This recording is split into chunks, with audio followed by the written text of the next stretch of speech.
Hi, എല്ലാവർക്കും നമസ്കാരം. നമ്മുടെയൊക്കെ പണത്തിന്റെ കാര്യത്തില് എപ്പോഴും ഒരു പടി മുന്നിൽ നിൽക്കണമെന്ന ആഗ്രഹമില്ലേ? എങ്കിൽ അതിന് നിങ്ങളെ സഹായിക്കുന്ന, ആർക്കും എളുപ്പത്തിൽ തുടങ്ങാൻ പറ്റുന്ന 7 ശീലങ്ങളെക്കുറിച്ചാണ് നമ്മളിന്ന് നോക്കാൻ പോകുന്നത്. ചിലപ്പോ ഇത് നിങ്ങളുടെ സാമ്പത്തിക ഭാവിയുടെ അടിത്തറ തന്നെ മാറ്റിയേക്കും. അപ്പോ എന്താണ് ശരിക്കും ഈ സമ്പത്തുണ്ടാക്കുന്നതിന്റെ രഹസ്യം? പലരും വിചാരിക്കുന്നതുപോലെ വെറും ഭാഗ്യം കൊണ്ടാണോ ഇതൊക്കെ കിട്ടുന്നത്? അതോ ഇതിനു പിന്നിൽ വേറെന്തെങ്കിലും ഉണ്ടോ? അല്ല, ഉത്തരം ഭാഗ്യമല്ല, ശീലമാണ്. ഒന്ന് ആലോചിച്ചു നോക്കിയേ. സാമ്പത്തികമായി വിജയിച്ച ആളുകൾക്കൊക്കെ പൊതുവായിട്ട് ചില ചിട്ടകളുണ്ട്. ഇതിലെ ഏറ്റവും നല്ല കാര്യം എന്താണെന്നറിയോ? ഈ ശീലങ്ങളൊക്കെ ആർക്ക് വേണമെങ്കിലും പരിശീലിക്കാം, നമ്മുടെ ജീവിതത്തിലേക്ക് കൊണ്ടുവരാം. ശരി, അപ്പം നമുക്ക് തുടങ്ങാല്ലേ? ആദ്യം തന്നെ നമ്മുടെ ഫിനാൻഷ്യൽ ഫ്യൂച്ചറിന്റെ അടിത്തറയിടുന്ന 3 ഡിഫെൻസീവ് അല്ലെങ്കിൽ പ്രതിരോധ ശീലങ്ങൾ ഏതൊക്കെയാണെന്ന് നോക്കാം. കാരണം ഈ ബേസ് ശരിയാവാതെ മുന്നോട്ട് പോയിട്ട് ഒരു കാര്യമില്ല. അപ്പോൾ ഈ സെക്ഷനിൽ നമ്മൾ 3 കാര്യങ്ങളാണ് നോക്കുന്നത്. 1, നമ്മുടെ ചെലവ് വരുമാനത്തിന് താഴെ എങ്ങനെ നിർത്താം. 2, എന്തിനാണ് നമ്മൾ ആദ്യം നമുക്ക് തന്നെ പണം നൽകേണ്ടത്. പിന്നെ നമ്മുടെ സമ്പാദ്യം എങ്ങനെ പ്രൊട്ടക്ട് ചെയ്യാം. ഒന്നാമത്തെയും ഒരുപക്ഷെ ഏറ്റവും പ്രധാനപ്പെട്ടതുമായ ശീലം ഇതാണ്: നിങ്ങൾ സമ്പാദിക്കുന്നതിനേക്കാൾ കുറച്ചുമാത്രം ചെലവഴിക്കുക. പലപ്പോഴും വലിയ പണക്കാര് പോലും അവരുടെ വരുമാനത്തിന്റെ ചെറിയൊരു ഭാഗം കൊണ്ടാണ് ജീവിക്കുന്നത്.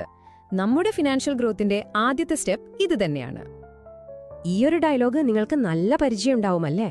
മാസം ശമ്പളം കിട്ടും, ക്രെഡിറ്റ് കാർഡും ലോണും എല്ലാം അടച്ചു കഴിയുമ്പോഴേക്കും കയ്യിലൊന്നുമില്ല. ഈ ഒരു അവസ്ഥയിൽ നിന്ന് പുറത്ത് കടക്കുക, അതാണ് നമ്മുടെ ആദ്യത്തെ ലക്ഷ്യം. ഇനി നമ്മുടെ രണ്ടാമത്തെ ശീലത്തിലേക്ക് വരാം. പേ യുവർ സെൽഫ് ഫസ്റ്റ്, അല്ലെങ്കിൽ നിങ്ങൾക്കു തന്നെ ആദ്യം പണം നൽകുക. ഇത് പലരും തെറ്റിദ്ധരിച്ചിട്ടുള്ള ഒരു സംഭവമാണ്. ഇത് ബിസിനസ്സുകാർക്ക് മാത്രമുള്ളതല്ല, ശമ്പളം വാങ്ങുന്ന നമ്മൾ ഓരോരുത്തർക്കും ഒരുപോലെ പ്രധാനപ്പെട്ടതാണ്. അപ്പോ എന്താണ് ഇതിന്റെ ശരിക്കുള്ള അർത്ഥം? സിംപിളായി പറഞ്ഞാൽ, ശമ്പളം കിട്ടുമ്പോൾ തന്നെ മറ്റ് ചെലവുകൾക്ക് പോകും മുൻപ് ഒരു ഭാഗം നമ്മുടെ സമ്പാദ്യത്തിലേക്കും നിക്ഷേപത്തിലേക്കും പിന്നെ കടം വീട്ടാനും വേണ്ടി അങ്ങ് മാറ്റിവെക്കുക. ഇതാണ് നമുക്ക് വേണ്ടി നമ്മൾ ചെയ്യുന്ന ഏറ്റവും വലിയൊരു കാര്യം. നമ്മുടെ മൂന്നാമത്തെ ശീലം ഇതാണ്: നമ്മുടെ പ്രതിരോധത്തിലെ അവസാനത്തെ കോട്ട എന്ന് പറയാം. അതായത് നമ്മുടെ സമ്പാദ്യത്തിനെ സംരക്ഷിക്കുക. കാരണം പെട്ടെന്ന് വരുന്ന വല്ല അസുഖമോ അപകടങ്ങളോ നമ്മുടെ സാമ്പത്തിക അടിത്തറയെ തകർക്കാൻ പാടില്ല, അല്ലേ? ഒരു കാര്യം ഞാൻ ആദ്യം തന്നെ വ്യക്തമാക്കാം. ഈ പറയുന്ന 3 ഇൻവെസ്റ്റ്മെന്റ് അല്ല, മറിച്ച് നമുക്ക് ഒഴിച്ചുകൂടാൻ പറ്റാത്ത പ്രൊട്ടക്ഷൻ ടൂൾസ് ആണ്. ഹെൽത്ത് ഇൻഷുറൻസ് എന്തിനാ? ആശുപത്രി ചെലവുകൾക്ക്. ടേം ഇൻഷുറൻസോ നമ്മുടെ അഭാവത്തിൽ കുടുംബത്തെ സംരക്ഷിക്കാൻ. പിന്നെ ക്യാൻസർ പോലുള്ള വലിയ അസുഖങ്ങൾക്കൊരു താങ്ങായി ക്രിട്ടിക്കൽ ഇൽനെസ് കവറും. ഈ 3 മസ്റ്റാണ്. ഓക്കേ, അപ്പൊ നമ്മുടെ ഡിഫൻസ് സെറ്റായി, ആ ബേസ് നമ്മൾ ഉറപ്പിച്ചു. ഇനി അടുത്ത സ്റ്റെപ്പ് എന്താ? മുന്നേറ്റമാണ്, അറ്റാക്ക്. ഇനി നമ്മൾ സമ്പത്ത് ആക്റ്റീവായിട്ട് വളർത്താൻ സഹായിക്കുന്ന 3 ശീലങ്ങളെക്കുറിച്ചാണ് നോക്കാൻ പോകുന്നത്. 4ാമത്തെ ശീലം നമ്മുടെ ചിന്താഗതിയെ തന്നെ മാറ്റുന്ന ഒന്നാണ്. അതായത് നമ്മൾ പണത്തിനു വേണ്ടി ജോലി ചെയ്യുന്നതിന് പകരം പണത്തെ നമുക്ക് വേണ്ടി ജോലി ചെയ്യിപ്പിക്കുക. അതെങ്ങനെ പറ്റും? സിമ്പിൾ. ഒന്നുകിൽ കാലക്രമേണ മൂല്യം കൂടുന്ന, അല്ലെങ്കിൽ നമുക്ക് സ്ഥിരമായി ഒരു വരുമാനം തരുന്ന ആസ്തികളിൽ, അതായത് ആസറ്റ്സിൽ നിക്ഷേപിക്കുക. അത് സ്റ്റോക്സ് ആവാം, റിയൽ എസ്റ്റേറ്റ് ആവാം, എന്തുമാവാം. അതിന്റെ 2 നല്ല ഉദാഹരണങ്ങൾ നമുക്കൊന്ന് നോക്കാം. ഇപ്പൊ നമ്മൾ നല്ല കമ്പനികളുടെ ഓഹരികളിൽ, അതായത് സ്റ്റോക്സിൽ ഇൻവെസ്റ്റ് ചെയ്താൽ കാലം കഴിയുന്തോറും അതിന്റെ വില കൂടാം, ഡിവിഡൻഡ് കിട്ടാം.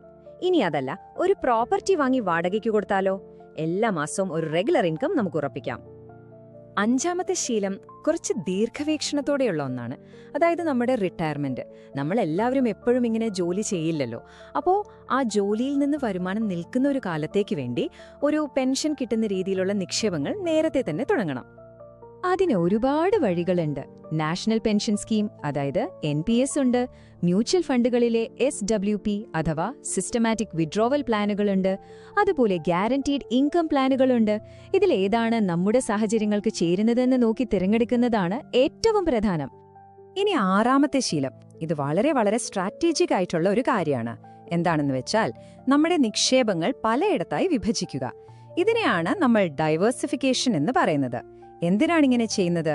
ഏതെങ്കിലും ഒരു മേഖലയിൽ ഒരു തിരിച്ചടി വന്നാലും മറ്റു നിക്ഷേപങ്ങൾ നമ്മളെ താങ്ങി നിർത്തും. ഈ കാണുന്ന ചാർട്ട് ഒന്ന് നോക്കിയേ. ഇവിടെ ഓഹരികളിലും റിയൽ എസ്റ്റേറ്റിലും സ്വർണത്തിലും ഫിക്സ്ഡ് ഡെപ്പോസിറ്റിലുമൊക്കെയായി നിക്ഷേപം വിഭജിച്ചിരിക്കുകയാണ്. എങ്ങനെ ചെയ്യുമ്പോൾ നമ്മുടെ റിസ്ക് നന്നായി കുറയും. ഉദാഹരണത്തിന്, സ്റ്റോക്ക് മാർക്കറ്റ് താഴോട്ട് പോകുമ്പോൾ ചിലപ്പോൾ സ്വർണത്തിന്റെ വില മുകളിലേക്ക് പോയെന്നിരിക്കും. നമ്മൾ എല്ലാവരും കേട്ടിട്ടുള്ള ഒരു ചൊല്ലുണ്ട്, എല്ലാ മുട്ടകളും ഒരേ കൊട്ടയിൽ വെക്കരുത് എന്ന്. ഈ ആശയം ഇതിന് കൃത്യമായി ചേരും.